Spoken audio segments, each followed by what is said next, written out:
Today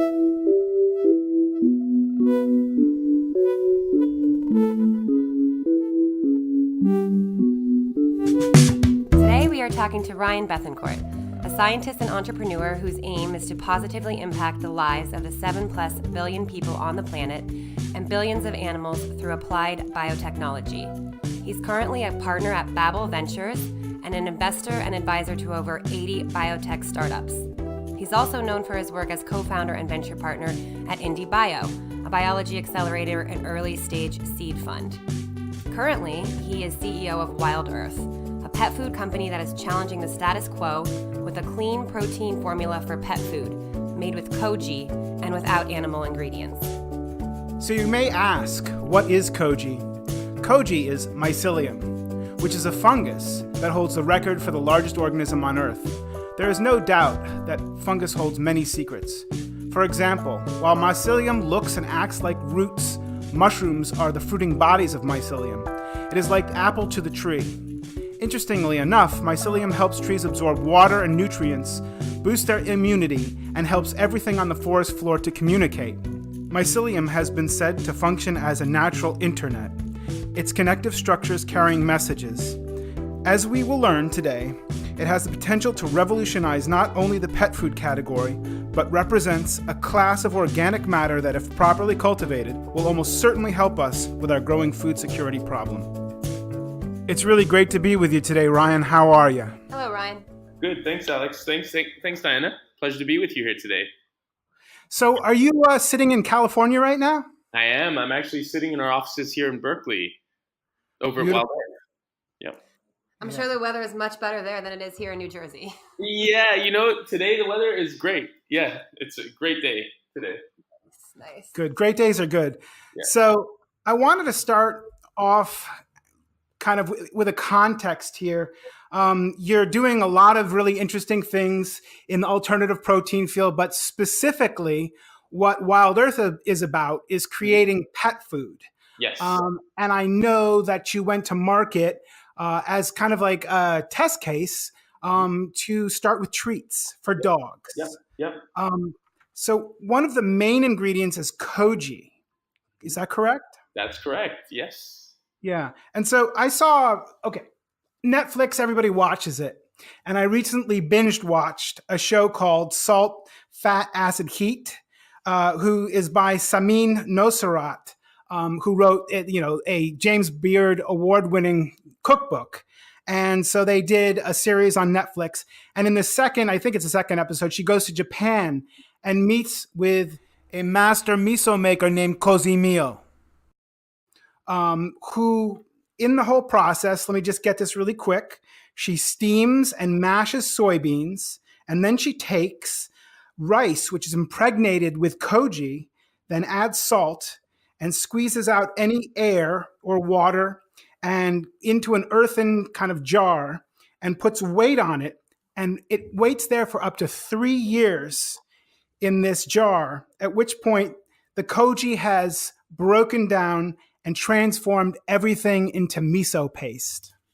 It's pretty amazing. It's super amazing. And I think that really hits on the power of transformation through fermentation, right? And I think this is something that in our own society, fermentation in terms of up and coming trends, multiple food companies have really talked about how, fermentation is hot right now. So everything from kombucha to kimchi to all sorts of fermented foods. I would include Koji as one of those fermented foods. So yes, it's an alternative protein source, but it really changes the texture, the feel, the taste, the nutritional content of products, typically improving the nutritional content of products. I mean, it dates back as long as, when you think about the Roman soldiers marching, they used to march with sourdough bread because the yeast that they would actually use would transform wheat into a much more nutritious product due to the yeast, due to the fungi itself.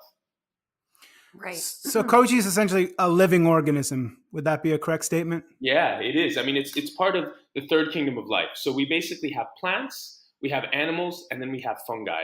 What a lot of people don't realize is that fungi is actually a huge class, a huge family of life.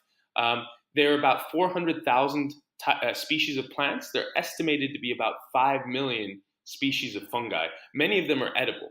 I mean, the shiitakes, the oyster mushrooms, the button mushrooms, the stuff that we love is actually comes from that class, including koji. And so a lot of people are less familiar with koji in the West.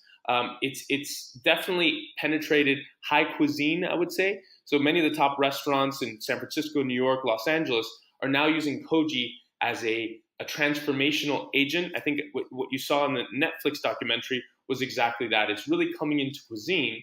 And we thought that we could harness this emergent trend of koji in cuisine. Koji's been used literally for 9,000 years to make products like miso soup, soy sauce, sake. So it's very well understood fungi, but really bring that deeper into our food and really transform the food of our pets. So we think we're creating an entirely new class of pet food product, which is focused on not just alternative proteins like koji, bringing them to market with Wild Earth, but actually bringing cuisine to pets, which typically cuisine and pet food has not gone together. Right.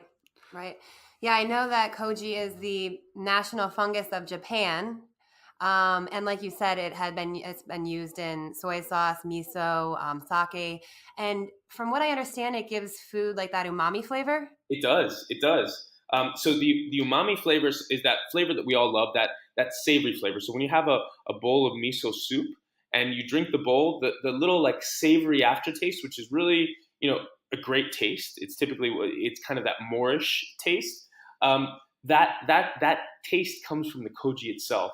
And so we harness the koji to create a better product. So our first product that we launched is our Wild Earth dog snacks with koji. And turns out that not only do we love the umami taste, but our pets do too. And that's probably for a whole host of different reasons, especially due to the fact that up until recently, we actually thought that dogs had kind of lived with us for about 10,000 years. It looks now, based on historical records, and prehistorical records, it looks like dogs may actually have co-evolved with us over the last 100,000 years. So really, almost, in the early days of Homo sapiens, our friends actually joined us, and we spent a lot of time both living with them and eating with them as well. They love the flavor, the umami flavor too. Yes, that umami flavor is certainly that very savory flavor. I mean, like you said, such a good ingredient in a lot of different foods. Can you explain quickly how how the koji is harnessed? Yeah, so what we've basically done is we basically brew our koji in the same way that you brew beer. It's a very similar process. Beer is actually made with yeast. We actually use the koji. We add it to our product, so we have a very simple product lineup. At the moment, we've released our dog treats. We are working on our dog food that's coming. We will eventually work on products for cats. That's a little further out because we have to make sure it's nutritionally balanced. And there really is a big difference, right? And so when we use our koji for the dogs, the koji contains the 10 essential amino acids that dogs require from their food. It's something that's really important to us to make sure that we have a healthier, better product for our pets. So basically, it has some functional elements to it. The treats are 15 calories per treat, which is a low-calorie treat. Turns out that just like us, our pets are also having challenges, particularly our dogs. About 50% of dogs are actually obese. And so we're really looking at making better food for our pets. So those 10 amino acids that dogs require, isn't that the same? Are those the same 10 amino acids that humans require as well? That's exactly right. Yeah, I mean, we are omnivores just like our dogs. And so I think that's often where there's a little bit of a misconception around dogs being carnivores. That's actually not true. Cats are obligate carnivores. Dogs, even though they're part of the order Carnivora, it's the same order that pandas are part of, and they eat bamboo. And bears, which literally eat everything from fruits to honey to salmon, and so it's a very wide order. Our dogs really are omnivores like us, and can really survive and thrive in many cases with different diets. It's not about animal protein; it's about having the right essential amino acids and also the right essential vitamins and minerals. So that kind of, the alternative protein that Koji is. Hmm. Obviously, this whole podcast is stemming from the concept of there being an alternative protein show Hmm. that's coming up in January. Yeah. As far as that goes, obviously you're representing Wild Earth because Hmm. you are literally taking a unique perspective and almost turning the concept of pet food on its end, Yeah. because this is now not only an alternative protein, but it's not like you're growing animal cells. It's that you're cultivating Koji, which is really basically, plant based. And actually, Alex, this is one really interesting fact. Um, Koji is a fungi. Fungi, when you look at fungi, a lot of people cluster fungi and plants closely together. Plants and fungi are roughly the same. What's really interesting is that the proteins within fungi are actually much closer to animal cells than they are to plant cells. So from an evolutionary perspective, fungi are actually much closer to animal cells, to animals, than they are to plants, which is kind of mind blowing for many people because they seem like plants. They kind of sprout up out of the ground like plants, but their biology, their proteins, are actually much more similar to animal based proteins. So for those people that are really like into the science of like the amino acid composition of fungi, it looks much more like an animal amino acid composition. It's much flatter, which is actually a good thing, versus the kind of less diverse plant-based proteins. Plants tend to store protein in like a handful of proteins, whereas animals and fungi have a much more diverse range of proteins because it's just very different. Like the composition of the biomass. So one example is Koji is about 50% protein. To give you an example, a comparison for animal-based protein, a good steak is about 30% protein. There's some other things like fats and some other things like that. So it's actually higher from a pure biomass perspective in pure protein, which is what our pets need. And so I just wanted to jump on that because I think it's from a biology perspective, fungi are absolutely fascinating.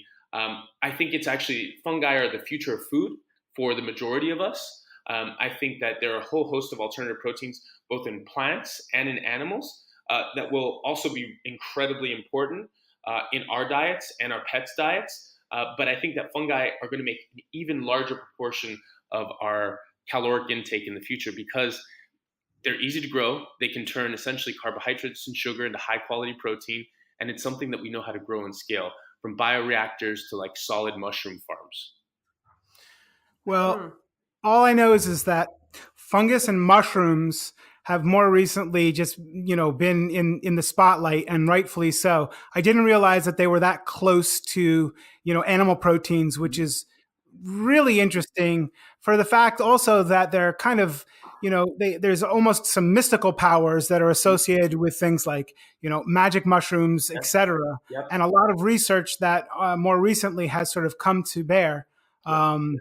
I think Michael Pollan just wrote a book on some of that. Yeah, how to change your mind. Exactly. By the way, I'm a big fan of not just the medicinal aspects of mushrooms, but the ability to really provide a whole host of functional benefits as well. So I think that obviously magic mushrooms. I think that that will be transformational for humanity once we can really embrace the power of these medicines. We've already seen that.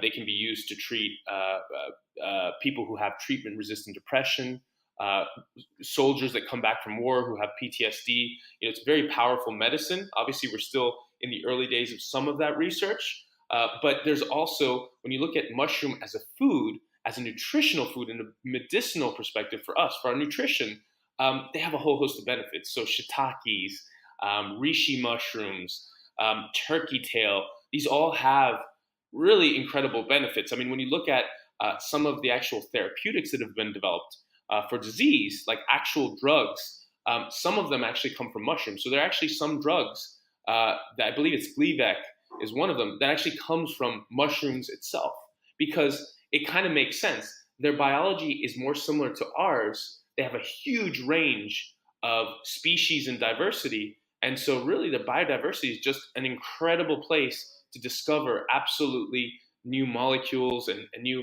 functional benefits both for our nutrition and for medicine as well. Yeah, I don't want to go too far out, but I would say that what's really interesting is once I started to find out more when concerned with mushrooms, is like that's really the fruiting body of the mycelium, Yeah. right? Yes. So the mycelium living underground and also being this, great communicator with even trees and different, flora and fauna. It's kind of this underground thing. It's this, multi-species Yep. and has such an impact on everything that's going on. Yet it's really been kind of hidden to us Yes. for the most part. So, And it even still is, right? So we're only just starting to figure out really the importance of fungi to us, right? To our diets, to our health. Typically, when people talk about their microbiome, they're actually, and this is kind of interesting, right? We talk about how, let food be thy medicine, and the importance of eating a balanced diet, and the importance of increasing fiber in your diet, and the importance of the microbiome. But typically, when people run a microbiome study, they're only looking at the bacteria. They're not looking at the fungi. So we're leaving an entire, half or more of our own biology, our gut biology, out when we analyze these things. And so we, for Wild Earth, this is really just the beginning of a journey for us, which is going to be diving deeper into the science of how do we make better products with fungi. And that can be in a whole host of different ways. And so this is why I'm excited fungi as an alternative protein, but I'm excited about fungi as a way of investigating, how we improve health overall through food. Right. And speaking of the animal biome, well, in fact, I know you're working with a company, right, We called are. Animal Biome that researches that kind of stuff. Yeah, and we haven't published that research yet. What we did find, it's not statistically significant yet. It was a relatively small sample size. We actually did run a cruelty-free study with 10 dogs just to see what our treats were like. We found that it increased the diversity of the good bacteria in the gut. Not only that, and this was very anecdotal because again it was a small sample size, but the poops were not too hard, not too soft, right? So it's a good test. yeah, for all pet parents who care, if you're a pet parent, especially with a dog, you monitor their health based on their poops, and so you really don't want it too runny. And so really that was the first of the studies, the science-based studies that we're doing with the products, because we really are aiming to just make transformational products for our pets. Yeah, well, transformation is definitely something that has been a topic of this conversation for sure. Mm-hmm. What kind of medium is used to actually grow the koji itself? Yeah, so the Koji itself, so there's several different types of medium. I know that we talked about it a little bit earlier in terms of like whether it's soy or rice. Barley is another medium that's used. What we've been increasingly doing within Wild Earth is we're actually growing it based off of sugar. So we've moved it from more of a solid state culture, which is what you see with the miso soups, into more of a liquid based culture, which is more like it's more equivalent to beer, right? And so that liquid-based culture is how we grow the koji. It's with some sugar and then a little more, some minerals and some other things, and then that's how we grow and we scale it. It's really important for us, from the beginning when we founded Wild Earth, we really had a focus of how do we grow and scale, not just koji being our first product, but how do we grow and scale fungi to really provide it at a cost effective way. And that's really our mission, right? Our mission is to make this available to as many pet parents as possible, so that they can have quality food for their pets. I think a lot of people just don't realize when people are having a discussion around, what do you feed your pets? It's like, well, I feed my dog beef or I feed my dog chicken. I think that the conventional dog food companies have really done a great job in convincing people that the animal-based protein that they're providing is good quality. What we've seen recently from FDA inspections and actually from recent recalls, there was about 100 million units recalled just this year for contamination of the meat with euthanasia drug. And so, our proposition is it's not, meat versus non-meat. This is clean, healthy food versus food that's not clean or healthy, right? It contains plastics, it contains euthanasia drugs, there's higher risks of salmonella. So, if you're lucky enough to be able to afford to provide your dog with, with a nice steak, that's great. But most people can't afford that for every meal. They have to rely on conventional pet foods, and so we're trying to make an alternative for people who want just a healthier, better product with Koji. Right. So in some of those traditional pet foods, you're literally saying that there's, euthanized animal products in there possibly? Yeah, no. There definitely is. I mean, if you look up the regulations, the FDA acknowledges that by saying there is a maximum amount of euthanasia drug that you can have in pet food. And so for the listeners who aren't familiar with what euthanasia drug is, it's the drug that's used to kill animals, right? So whether you're putting a horse down, you basically inject it into the horse, it kills the horse. Turns out that when you take that meat, if you take, like, let's say, a horse into a rendering plant where we make pet foods, and you put it through the rendering process, which is basically taking the carcass, putting it in, grinding it down, heating it up really hot to kill all the living things in it, because you don't want bacteria and fungi in the food. The euthanasia drug is not destroyed by the heating process, and so it goes through. And so when you have high levels of euthanasia drug, that's actually toxic to our pets, to our dogs, and to our cats. Wow, that's really disturbing. Yeah, it's really disturbing. And the thing is, it turns out that sometimes there are really high levels of euthanasia drug. And that causes huge problems. Dogs get sick, and dogs have died because they've just eaten their food and they've gotten really sick. And so we want to end that. I personally just don't think it's acceptable to have euthanasia drug at all in our pets' food. I think that eventually we want to offer other options. So we're starting first with fungi. We are an alternative protein company. We are not a vegan company. We don't slaughter animals, but we believe that the future of protein is fungi. We also believe that it's plants, and we believe that it's animal proteins, but it's going to be cell-based. So it's lab-grown meat rather than meat from slaughter. Yeah, one of the things that I think when we were talking to Florian, your CMO, he was mentioning that, when it comes down to the meats that are, used for pet food, it's really bleached. And then they kind of start with that as a canvas, bleach everything out, and then they add vitamins and minerals and such. Yeah. It basically destroys all the nutrition. So even just putting it into the renderer, if you think about it, they literally take a whole animal carcass. So outside of the fact that there are some conspiracy theories, we don't know whether this is true or not, that euthanized dogs and cats may be being put into the rendering plants, which is just atrocious if that is happening. I haven't been able to find proof of that, but there's some people that think that may be happening.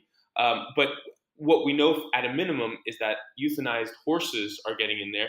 But even if we don't include any of the other animals or roadkill or various other things that shouldn't be in our pets' food, if we just include, cows and chickens and pigs, those animals, when they go in, their carcass, when it's literally chewed up by the rendering, it's just this big, heavy industrial piece of machinery that chews their bodies up and then puts it through very high temperatures to kill all the bacteria and the fungi, because you don't want anything living in that.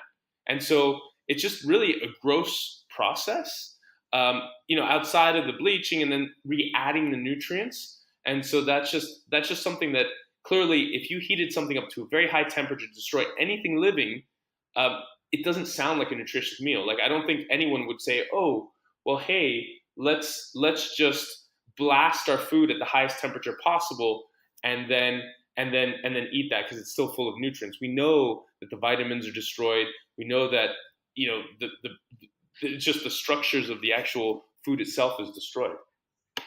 It's very bizarre. It just smacks of everything that's wrong right now with our food system, including, frankly, factory farming for human beings, where we're growing, at astronomical, sizes, chicken breasts and all kinds of just bad practices that when you go to the grocery store and you pick something out, you're getting a piece of meat and you're not understanding what's really going on. So equally and sadly for our pets. These are our best friends, our companions, and we're feeding them without really thinking about what we're doing. So I think it's great that you are coming up with, a different way to look at it, and quality control definitely sounds like it's going to be a different thing as well.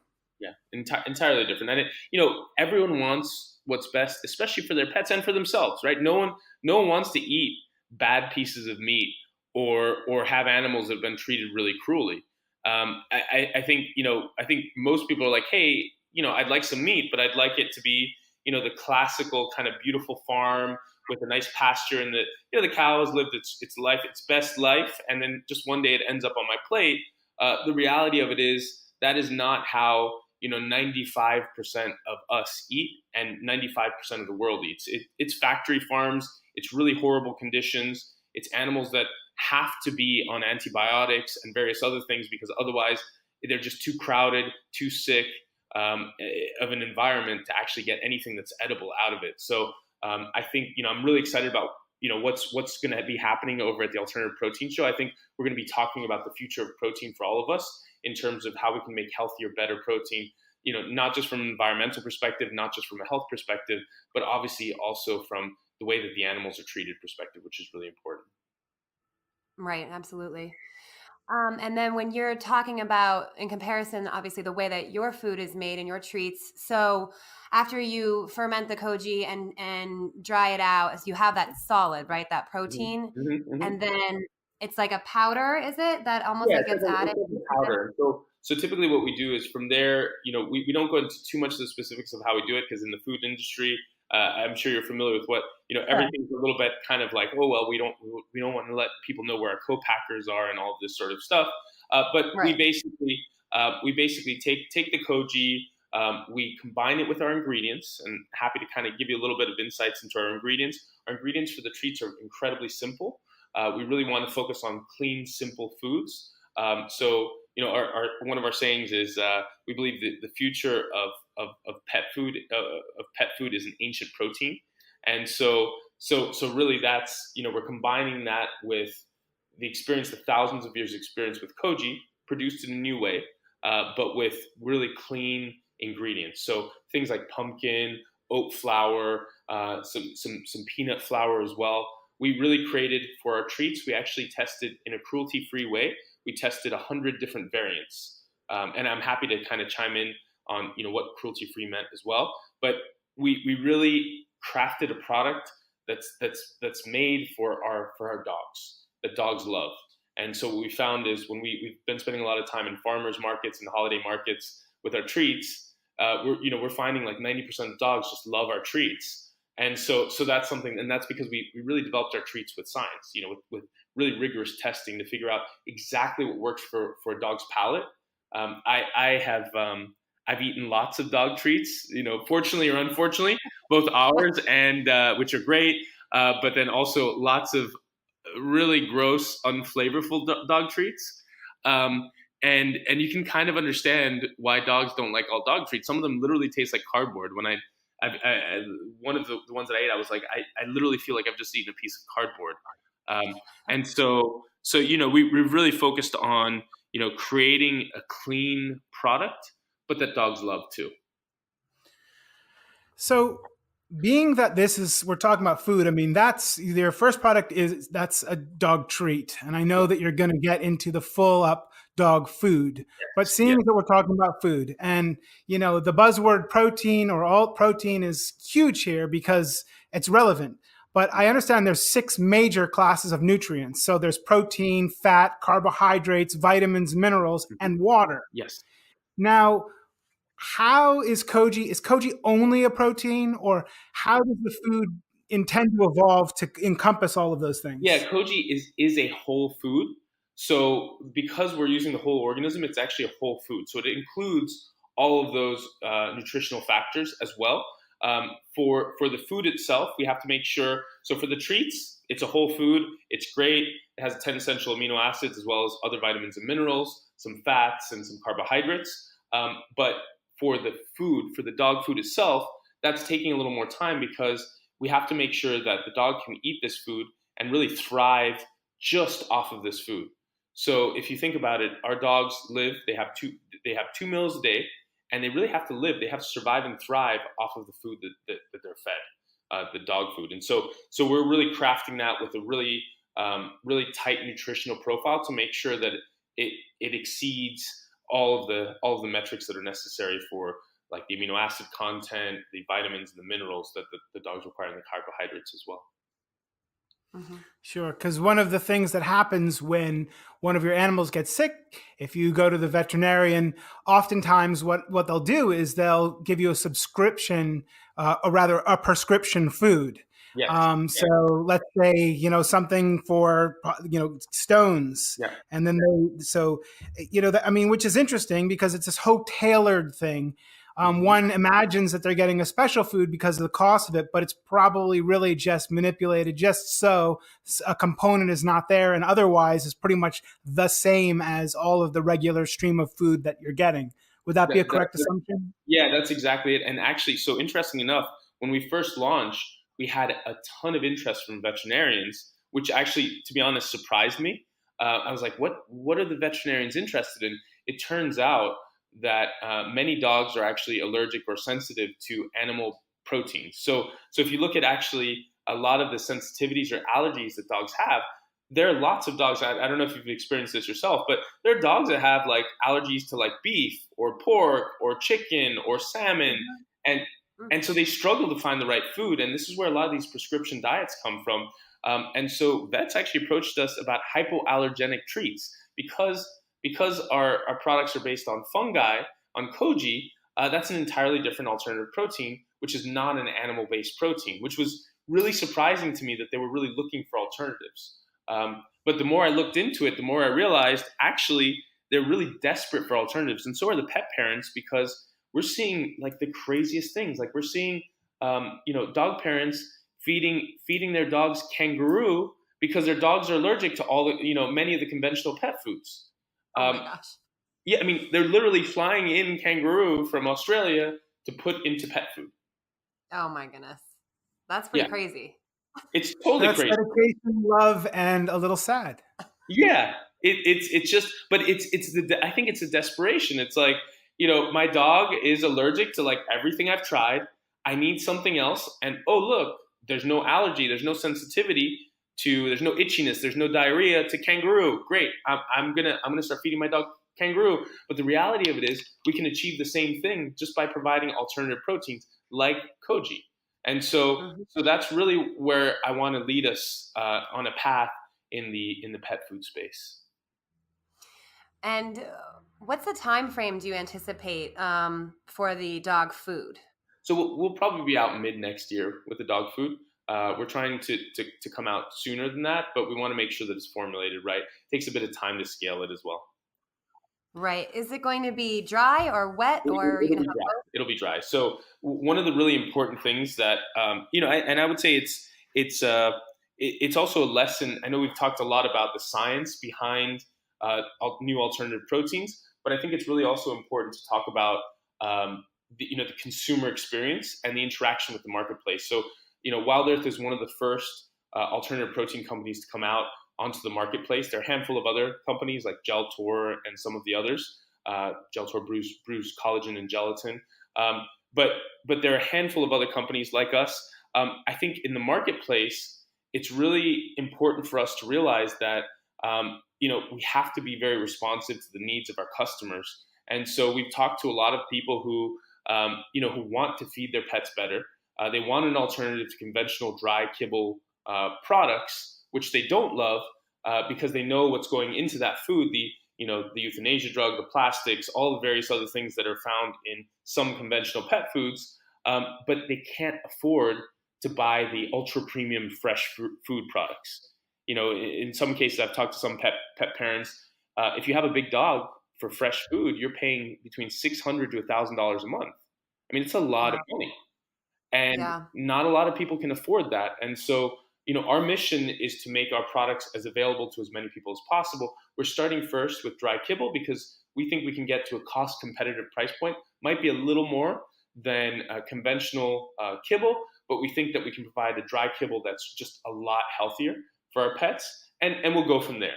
right? We really are there to make better products for the animals.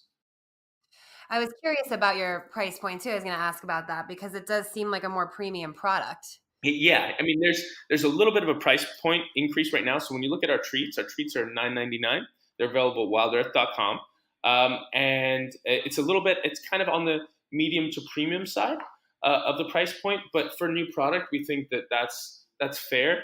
We're doing everything we can to really scale the product. As we scale, we want to share some of those cost savings with our customers as well.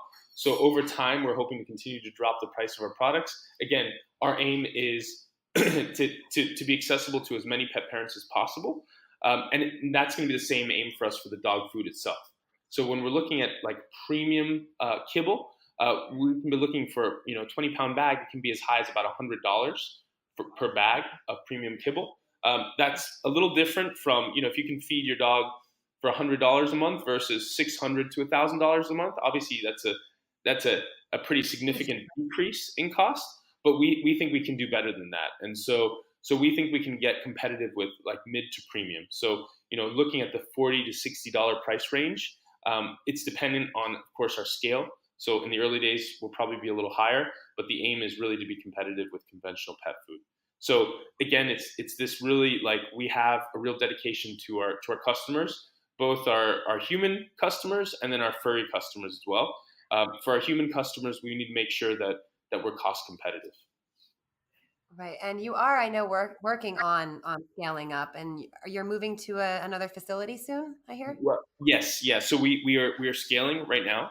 So our products currently are being made in a commercial kitchen. We're moving into our co-packer. That's actually going to be happening towards the end of next month. And so we're really just getting scale. And at that point, we can really, just continue to scale our treats. We're planning on launching some additional flavors as well, because we know everyone likes variety. And so we're always looking for suggestions on different types of flavors and different types of products that our customers are interested in. So we haven't yet seen what the packaging looks like for Wild Earth, and maybe you might not have yourself. But what's interesting to me is like I'm thinking of Blue Buffalo, for example. I think that's the brand. Some of these pet foods really try to depict, a dog as this wolf, this wild animal, this instinctive, and so thus the move towards kind of explaining that this is why, in order to treat your dog right, you need to give them actual meat. Now, obviously, from our conversation, this is not necessarily the case at all. However, my question really revolves around the other side, which is the felines, cats, because I have two cats that are actually indoor cats. So don't let them outside. But I do know, so they really make a lot of noise at around 4:30 in the morning, and as soon as I get home, because they're like, look, buddy, where's my food, right? Yeah. I get it. But if I had let them out, they probably would just go after birds and mice and just like every small creature that could possibly be killed and eaten. They would probably go to town. So I think of cats as very self-sufficient. And my concern or my question is within that self-sufficiency, how does this play into your plans to make cat food? So I think cats are very different customer base in the sense that we know that cats are picky. We know that cats are actually very picky with their food, and so crafting the right types of food for them is going to be a little harder. That's why we're really looking more towards end of 2019, towards beginning of 2020 before we start launching cat products. Cats are also obligate carnivores, so that basically means they just don't have some amino acid pathways. There are some essential amino acids they have to get from their diet, like creatine and taurine. It's a requirement. Like they have to eat flesh, they have to eat animal proteins, otherwise they can't make those amino acids themselves.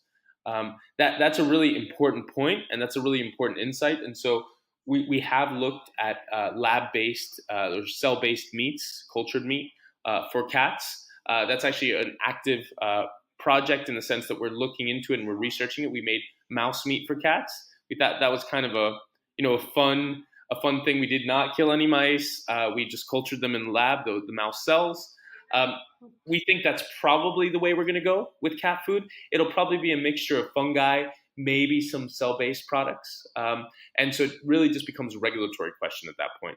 How quickly can we, one, scale, and then two, how quickly is it acceptable in the US to be able to actually market and sell cell-based meats?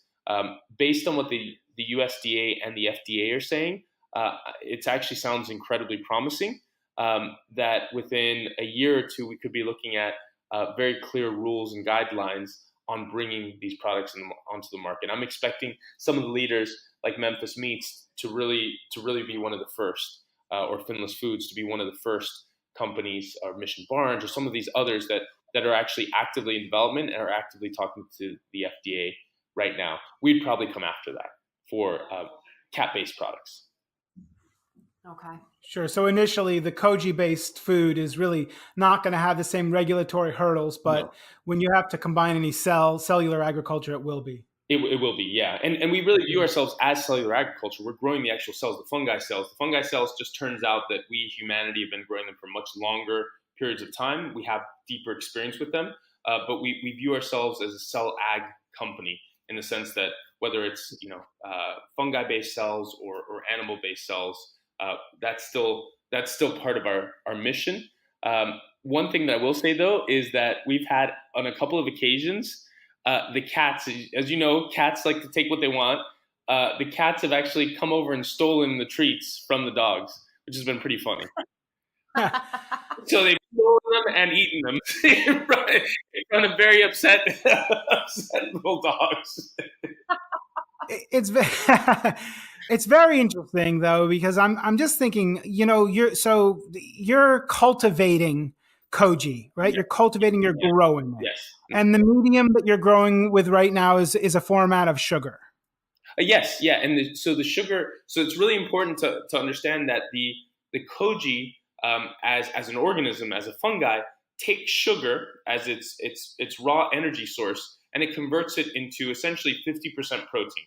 The more Koji it makes, the more of itself that it makes with the sugar, the more protein it makes, because it's roughly 50% protein. So it's from a manufacturing perspective, it's almost like molecular. Well, it is molecular manufacturing. I mean, we're basically taking sugars and turning them into high quality proteins.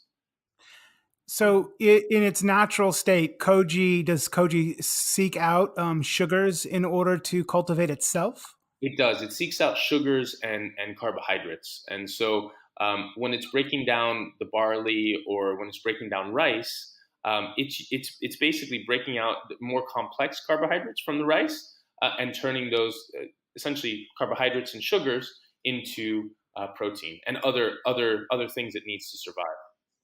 It's like a yeast. It is exactly like a yeast. It's doing the same. It's essentially the Japanese yeast, right? It's the Asian yeast. Mm-hmm. Yeah, it's so. I think of mycelium, though, as growing or being a part of, like we were saying, underground, like in the soil. Mm-hmm. Is Koji found in the soil? Yeah. So Koji, we don't know exactly where the current strains of Koji came from. But yeah, Koji is present in nature. So in the same way that all the other fungi and mushrooms are present in nature, it was actually taken from, probably came off of a plant. I think it has a few different sources where it's been found in nature. Obviously, we don't have any records of that because Koji, we estimate, has been used for human food for about 9,000 years. So we just don't have records of where the original Koji strains came from. There's actually some fascinating theories about Koji, though, because it's just such a safe food product. And there are theories that over these thousands of years, humanity has basically domesticated Koji in the same way we've domesticated plants and farm animals, too. So Koji is a domesticated fungi, essentially, that humanity has domesticated. Okay. Have you ever tried or thought to try to use Koji as the protein base to actually grow animal cells? Interesting question. I have not, actually. That's interesting. No, like melding the two. Yeah, I mean, I don't know if they would grow together. I don't think we've ever run that experiment. That maybe that's something we'll do. So stay posted. Yeah, when you do, let us know. Yeah, I'll talk to Ron, our chief scientific officer. I'll see if he's ever. So typically, here's the thing. So typically, Koji actually grows really really well, and animal-based cells tend to be much more sensitive. So if I were to make a bet, I would make a bet that the Koji would outcompete the animal cells for resources. So we'd probably get a lot of Koji and maybe a couple animal cells, if that. Interesting. Mm-hmm. Yeah, that is really, I mean, okay, so we're gonna have to. You want to take bets? We can, Yeah. we can make this actually a thing. Koji or Salag, which one grows stronger and faster? Well, there's such a variance of animal cells, though, aren't there? Mm-hmm. I mean, you would have, it could be, from a chicken, or it could be from a cow, or so. It could be, but I would still bet. So the doubling time of, let's say, a normal animal cell is probably going to be, let's see, probably like let's say 48 hours, right? Every 48 hours, one cell becomes two cells. With our Koji, we're not releasing the exact doubling time. We're very very fast in terms of doubling. But for normal Koji, the doubling time is about 8 hours, right? So a wild type strain of Koji doubles every 8 hours. Needless to say, you can actually breed different types of Koji, so they double much faster. For bacterial cells, they double roughly every 15 to 30 minutes. Wow. So it's orders of magnitude different. So you can see where if it was a race, the animal cells are turtles compared to the fungi and to the bacterial cells. Yeah. Somebody gave me a rough explanation of how a cell, like its constituent parts, would fit into another in order to complete what is necessary to have like a nutritive solution for animal cells to grow into. Mm-hmm. Would that explain the way that Koji would be? Yeah, likely. Yeah. So yes, most definitely. So I think a lot of the cell ag-based companies, what they're doing is to remove the FBS, which is an animal product, the fetal bovine growth serum. What they're doing is they're actually making what's called growth factors, or types of proteins in yeast or other fungi, and so they're using that as a feedstock to help the cells grow. So that's probably what almost every single cell ag company will probably be doing.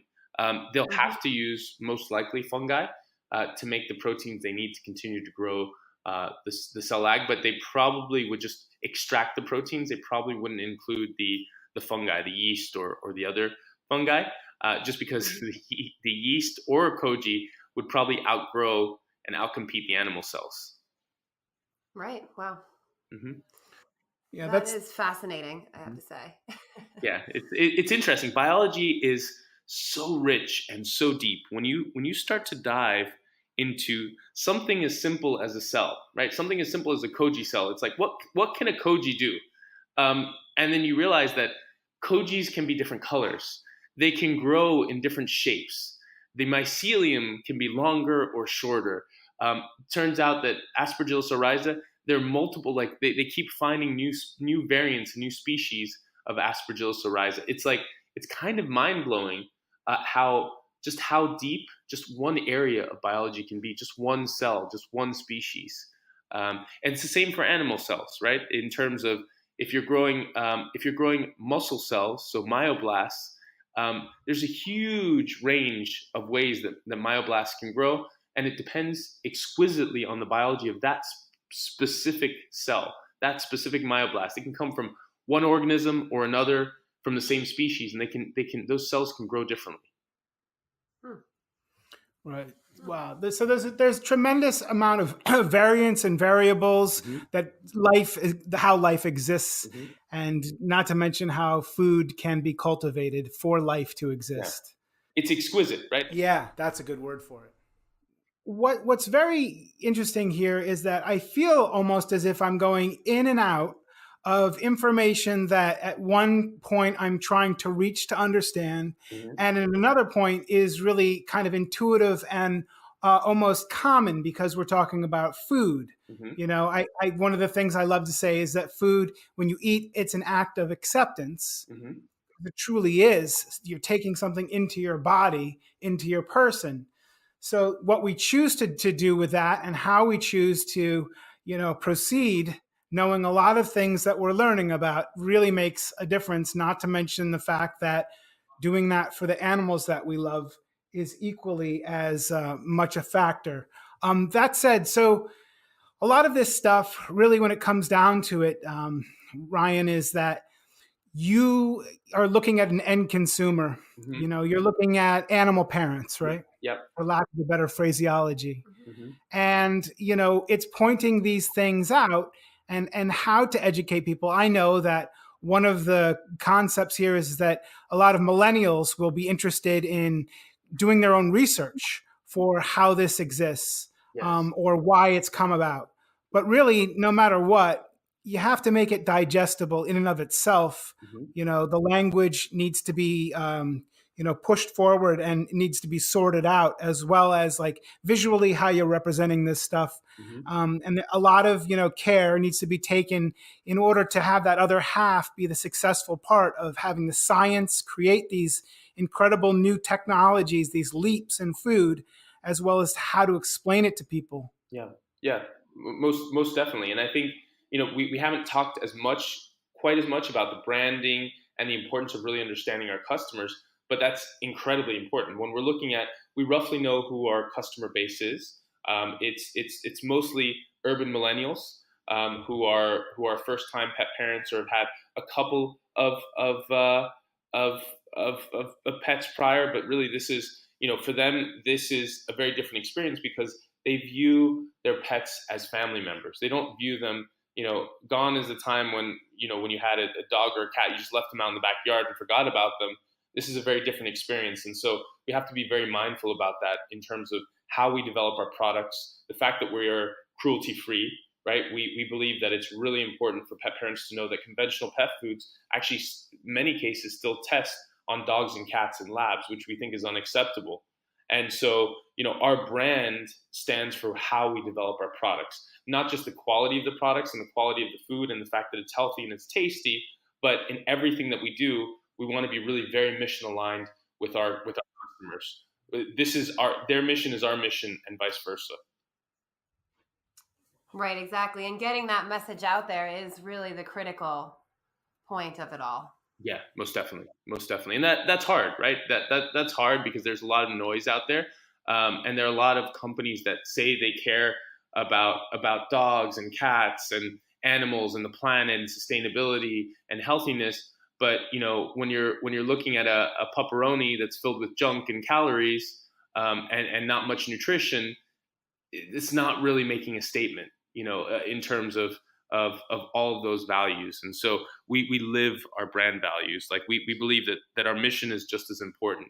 And so we're willing to make the sales to the people that matter to us, and we're willing to not take the sales if you don't care about your dog's health, if you don't care about sustainability, if you don't care about the catastrophe that we're doing with factory farming. Well, then that's okay. You may not be one of our customers, and we're okay with that. Right.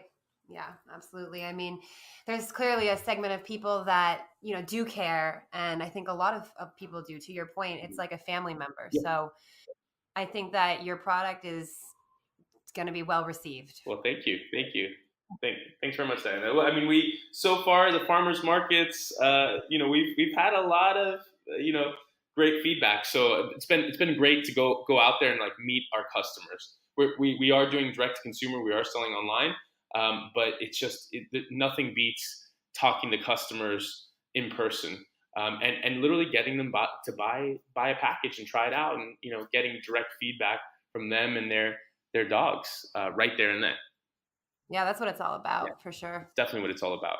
One of my inspirations is it's ultimately you have to be closely connected to your customer. The moment that we founders, people who build companies, especially science-based companies, forget that our customers are the most important people, is the moment that we go wrong. And so I think it's really important. Everyone from our team here at Wild Earth goes and joins the farmers markets, right? So we all take part in it. Whether you're a scientist developing the Koji, or you're doing the internal administration here at Wild Earth. Like everyone is out there really spreading the message and interacting with our customers. That's cool. That's very cool to get that one-on-one. Mm-hmm.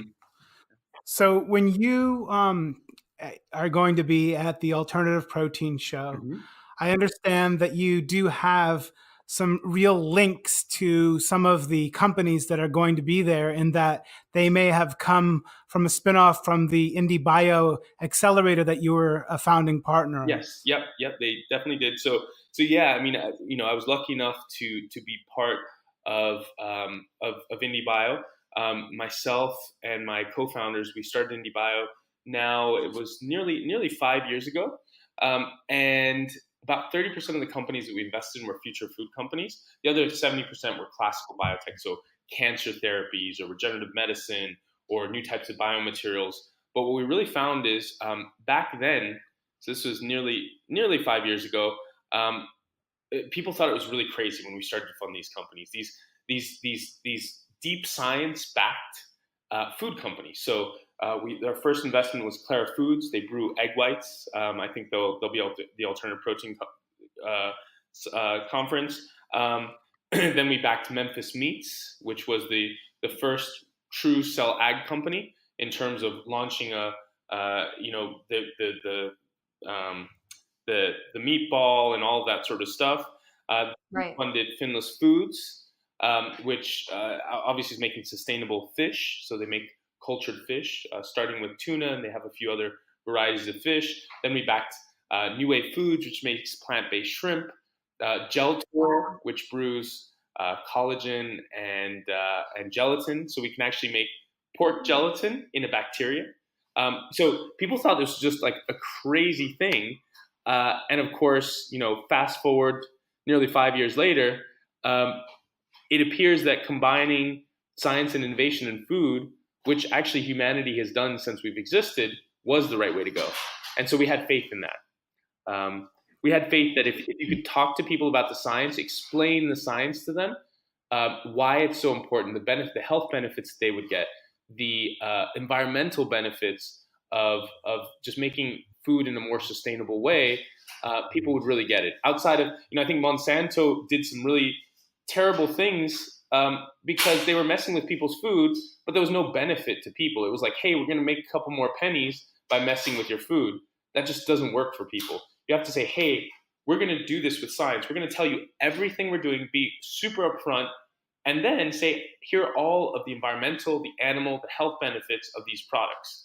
We've seen that with the Beyond Burger and with Impossible Foods as well. This is why they've been so successful.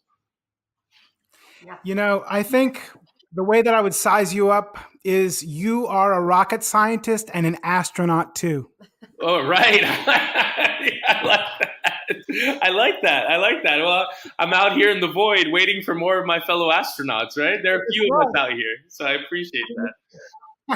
It really is, though. I mean, you are, a part of a movement that, not only do you do your own science, but you're immersed in it and you're kind of relying upon it to accelerate the pathway of the entire construct.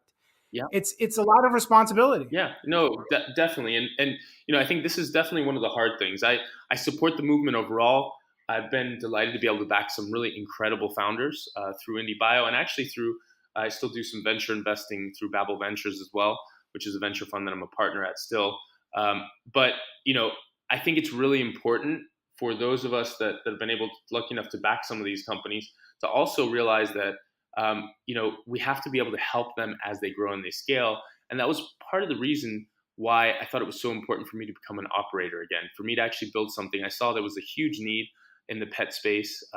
Pet food, actually, I don't know if you knew this, but pet food, or our pets, account for about 1/3, 30% of meat consumption in the US, 30%. If we care about the environment, if we care about reducing factory farms, if we care about sustainability of our planet, we just can't keep doing like currently we have about 500 million dogs on this planet. Almost no one talks about this side of the equation. Everyone worries about the next 3 billion humans that are going to be on the planet over the next couple of decades. No one talks about the next billion dogs and cats that are coming probably within the next decade. They eat animal-based protein twice a day. Today in the U.S., they account for 30% of our meat consumption. Yeah, imagine when China, which currently has about 10% pet penetration, we have 70%.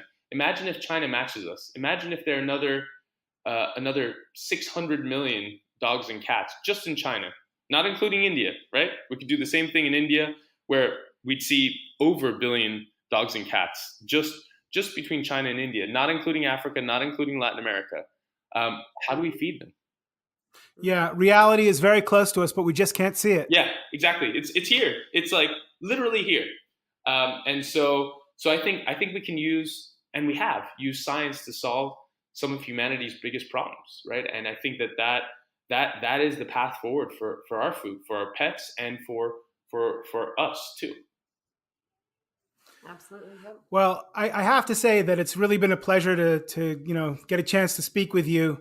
I know we could go on for quite a bit, and I would like to, but I think that we're going to have to leave it to the next time that we see you, which is going to be in San Francisco during the show. Beautiful. Thank you, Alex, and thank you, Dan. It's been an absolute pleasure talking with you both.